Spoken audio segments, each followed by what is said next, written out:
ഭൂമി, നക്ഷത്രങ്ങൾ നിറഞ്ഞ ആകാശം. ചിലപ്പോൾ വാൽനക്ഷത്രങ്ങൾ ഈ കാഴ്ച ഒന്നുകൂടി മനോഹരമാക്കാറുണ്ട്. നക്ഷത്രങ്ങളെ കൂടാതെ നഗ്നനേത്രങ്ങൾ കൊണ്ട് കാണാവുന്ന ഗ്രഹങ്ങളും ഈ ആകാശത്തുണ്ട്.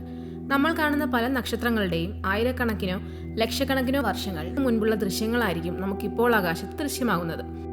ചിലപ്പോൾ നാളെ ഒരു പുതിയ നക്ഷത്രം ആകാശത്ത് ഉദിച്ചു വന്നുവെന്നും വരാം.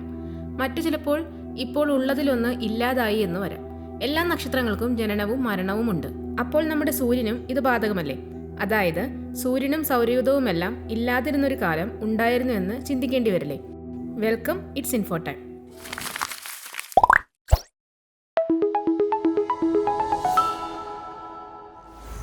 ജ്യോതിശാസ്ത്രജ്ഞരെ എന്നും കുഴപ്പിക്കാറുള്ള ഒരു ചോദ്യമാണ് എങ്ങനെയാണ് അല്ലെങ്കിൽ എപ്പോഴാണ് പ്രപഞ്ചത്തിലെ ആദ്യ നക്ഷത്രം ഉണ്ടായതെന്ന്. മഹാവിസ്ഫോടനത്തിന് ശേഷം 100 അതിലധികമോ ദശലക്ഷക്കണക്കിന് വർഷങ്ങളോളം പ്രപഞ്ചം മുഴുവൻ ഇരുട്ടിലായിരുന്നു. അതിനുശേഷം എപ്പോഴോ ആയിരിക്കാം ആദ്യകാല നക്ഷത്രങ്ങൾ ഉണ്ടായതെന്ന് അവർ വിശ്വസിക്കുന്നു. ആദ്യകാല നക്ഷത്രങ്ങളിൽ പൊതുവെ സാന്ദ്രതയേറിയ ലോഹങ്ങളുടെ സാന്നിധ്യം തീരെ തന്നെ ഇല്ലായിരുന്നു. ഇവയെ പോപ്പുലേഷൻ 3 നക്ഷത്രങ്ങൾ എന്ന് വിളിക്കും. ബിഗ് ബാങ്കിന് ശേഷം പ്രപഞ്ചത്തിന്റെ താപനില കുറഞ്ഞതിന് ശേഷമാണ് പല നക്ഷത്രങ്ങളും ഉത്ഭവിച്ചത്. ഈ സമയം പ്രപഞ്ചത്തിൽ ഭൂരിഭാഗവും ഹൈഡ്രജനും ഹീലിയവും മാത്രമായിരുന്നു.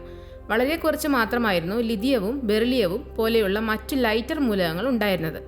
ഇത്തരത്തിലുള്ള നക്ഷത്രങ്ങൾ വളരെ വലിപ്പമേറിയതും വളരെ കുറച്ചു മാത്രം ആയുസ്സുള്ളവയുമായിരിക്കാമെന്നാണ് വിശ്വസിക്കുന്നത്. ഇവയിലൂടെയാണ് ആവർത്തന പട്ടികയിൽ ആദ്യ ഹെവിയർ എലമെന്റ്സ് ഉണ്ടായതെന്ന് കരുതപ്പെടുന്നു.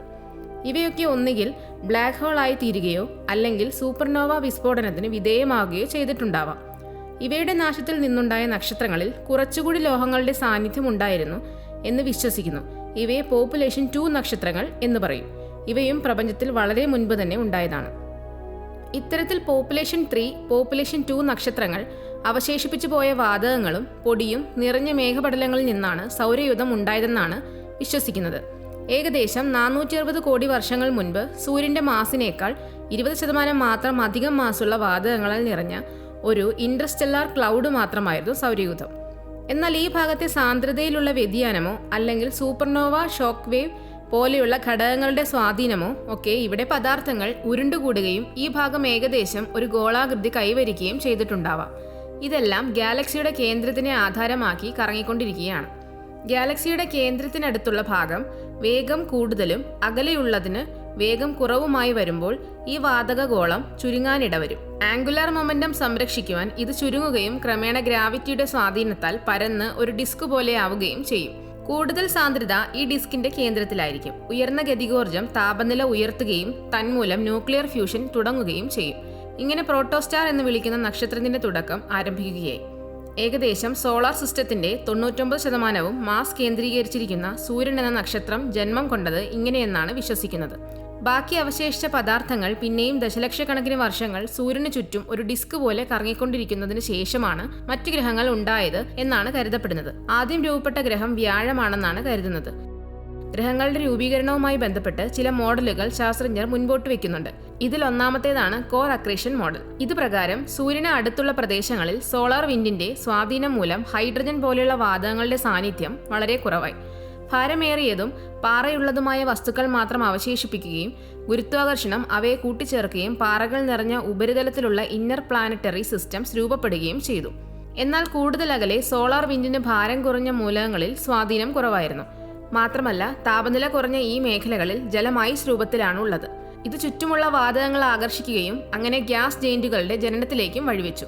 ഈ രീതിയിൽ ഛിന്നഗ്രഹങ്ങൾ, ധൂമകേതുക്കൾ, ഗ്രഹങ്ങൾ, ഉപഗ്രഹങ്ങൾ എന്നിവ സൃഷ്ടിക്കപ്പെട്ടു.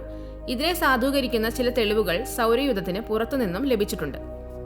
HD 149026 എന്ന സൂര്യനെ പോലെയുള്ള നക്ഷത്രത്തെ ചുറ്റുന്ന ഭീമാകാരമായ കോർ ഉള്ള ഒരു ഭീമൻ ഗ്രഹം 2005 കണ്ടെത്തിയിരുന്നു.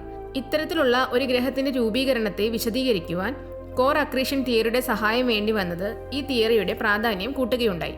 ഇത് പറയുന്നത് പ്രകാരം വളരുന്ന ഒരു വസ്തു സമാനമായ വലിപ്പമുള്ള വസ്തുക്കളോട് കൂടിച്ചേർന്ന് നിൽക്കുന്നതിന് പകരം വളരെ ചെറിയ ഇഞ്ചുകൾ മാത്രം വ്യാസമുള്ള വസ്തുക്കളെ തന്നിലേക്ക് അടുപ്പിക്കുകയും ചെയ്യും. അങ്ങനെ 10,000 കണക്കിന് വർഷങ്ങൾ കൊണ്ട് ചിലപ്പോൾ വലിയൊരു ഗ്രഹമായി മാറും.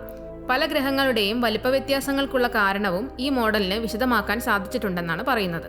കുറച്ചുകൂടി അടുത്ത കാലങ്ങളിൽ ഉരുത്തിരിഞ്ഞു വന്ന മറ്റൊരു മോഡലാണ് the disk instability model. Core accretion model പ്രകാരം ഗ്രഹങ്ങൾ രൂപപ്പെടാൻ വളരെയധികം സമയം വേണ്ടതുണ്ട്. പക്ഷേ വലിയ ഗ്യാസ് ജൈന്റുകൾ താരതമ്യേന വേഗത്തിലാണ് രൂപം കൊണ്ടിരിക്കുന്നത്. ഇത് വിശദീകരിക്കുവാൻ കോർ അക്രീഷൻ മോഡലിന് കഴിയുന്നില്ല. ദ ഡിസ്ക് ഇൻസ്റ്റെബിലിറ്റി മോഡൽ പ്രകാരം സോളാർ സിസ്റ്റത്തിൽ അവിടെ ഇവിടെയായി ഉരുണ്ടുകൂടുന്ന വാതകമേഘങ്ങൾ കൂടിച്ചേർന്നാവാം വലിയ ഗ്യാസ് ജെയിന്റുകൾ ഉണ്ടായത് എന്ന് വിശ്വസിക്കുന്നു. ഗ്രഹങ്ങളുടെയും ഉപഗ്രഹങ്ങളുടെയും എല്ലാം ഉൽപ്പത്തിയെക്കുറിച്ച് ഉത്തരം കിട്ടാത്ത നിരവധി ചോദ്യങ്ങൾ ഇപ്പോഴും അവശേഷിക്കുന്നുണ്ട്. നിരവധി പഠനങ്ങൾ ഇപ്പോഴും നടന്നുകൊണ്ടിരിക്കുകയാണ്.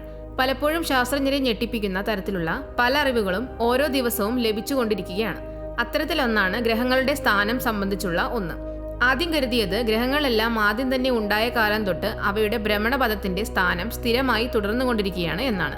അതായത് ഇപ്പോഴുള്ള സ്ഥാനത്ത് തന്നെയാണ് അവ ഉത്ഭവിച്ചത് എന്ന്.